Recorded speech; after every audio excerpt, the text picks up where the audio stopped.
बांग्लादेश की पूर्व प्रधानमंत्री शेख हसीना ने अमेरिका पर बड़ा आरोप लगाया है। अभी भारत में रह रहे शेख हसीना का कहना है कि सेंट मार्टिन द्वीप न सौंपने की वजह से अमेरिका ने उन्हें सत्ता से बेदखल कराया है। शेख हसीना का यह भी कहना है कि सेंट मार्टिन द्वीप मिल जाने के बाद बंगाल की खाड़ी पर अमेरिका का प्रभाव बढ़ जाता। शेख हसीना ने अपने मैसेज में बांग्लादेशी नागरिकों को कट्टरपंथियों के बहकावे में न आने के लिए आगाह किया है और चेतावनी दी है। अपने करीबी सहयोगियों के माध्यम से भेजे गए और ईटी को उपलब्ध कराए गए मैसेज में शेख हसीना ने कहा है कि मैंने इस्तीफा दे दिया है ताकि मुझे शवों का जुलूस ना देखना पड़े। वो छात्रों की लाशों पर सत्ता में आना चाहते थे, लेकिन मैंने ऐसा नहीं होने दिया। मैंने प्रधानमंत्री पद से इस्तीफा दे दिया। शेख हसीना ने आगे ये भी कहा कि मैं सत्ता में बनी रह सकती थी अगर मैंने सेंट मार्टिन द्वीप की संप्रभुता को त्याग दिया होता और अमेरिका को बंगाल की खाड़ी पर प्रभाव रखने दिया होता।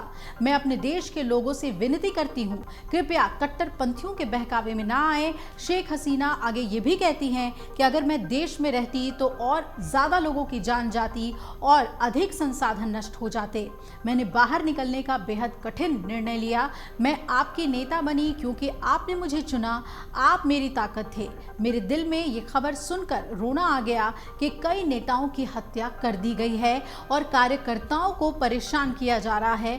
उनके घरों में तोड़फोड़ और आगजनी की गई है। अपने इस मैसेज में उन्होंने ये भी कहा कि सर्वशक्तिमान अल्लाह की कृपा से मैं जल्द ही अपने देश वापस आऊंगी। और शेख हसीना ने आगे कहा कि आवामी लीग ने बार बार आवाज उठाई है।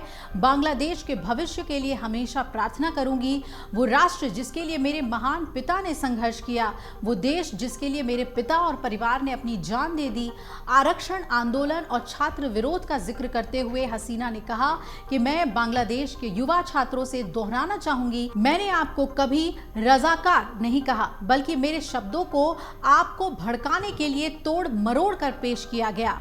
मैं आपसे उस दिन का पूरा वीडियो देखने का अनुरोध करती हूँ। षड्यंत्रकारियों ने मासूमियत का फायदा उठाया है और राष्ट्र को अस्थिर करने के लिए आपका इस्तेमाल किया है। विल्सन सेंटर में दक्षिण एशिया संस्थान के निदेशक माइकल कुगेलमैन ने शेख हसीना के बेटे सजीब वाजेद जॉय के आरोपों को खारिज कर दिया, जिन्होंने विरोध प्रदर्शन के पीछे विदेशी हस्तक्षेप का दावा किया था। उन्होंने कहा कि बांग्लादेश में अशांति के लिए अंदरूनी कारक ही जिम्मेदार हैं और हसीना सरकार की प्रदर्शनकारियों पर कठोर कार्रवाई ने आंदोलन को उग्र कर दिया। उन्होंने कहा कि मेरा जो नजरिया है वो बहुत ही सरल है। मैं इसे एक ऐसे संकट के रूप में देखता हूं जो पूरी तरह से आंतरिक कारकों से प्रेरित था। जो छात्र किसी विशेष मुद्दे, नौकरी कोटा से नाखुश थे, जो उन्हें पसंद नहीं था और वो सरकार के बारे में चिंतित थे। शेख हसीना को लेकर कुगेलमैन ने कहा कि सरकार ने छात्रों पर बहुत सख्ती की और इसके बाद आंदोलन बहुत बड़ा हो गया और ये केवल आंतरिक कारकों से प्रेरित था।